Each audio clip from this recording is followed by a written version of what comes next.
příběh mezi kopci a stíny, zpověď z místa, kde světlo roste pomalu. Moje pravda, moje cesta.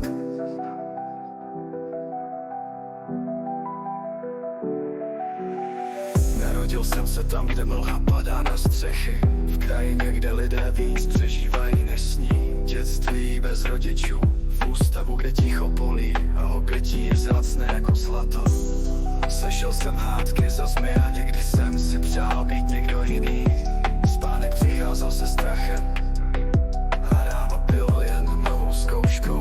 Tohle je zpověď z Kraslic, z města, kde člověk roste ve stínu. Zpověď z mé duše, která se učila najít světlo v temnotě. Poznal jsem i pád hluboký syrový, drogy, útěky, výslechy. Myslel jsem, že už se nezvednu, že nemám žádný směr. Pak přišla láska,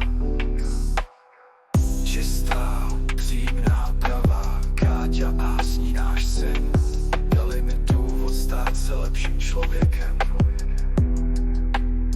Tohle je zpověď z Kraslic, z města, kde i kámen má jméno.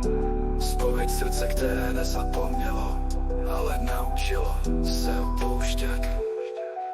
Dnes pracuji poctivě, chodím lesem a nacházím v něm klid. Nehledám slávu ani bohatství, stačí mi čisté svědomí a klidný spánek. Jsem vděčný za svou rodinu, za každou chybu, která mě posílila, za každý pád, díky kterému jsem vstal.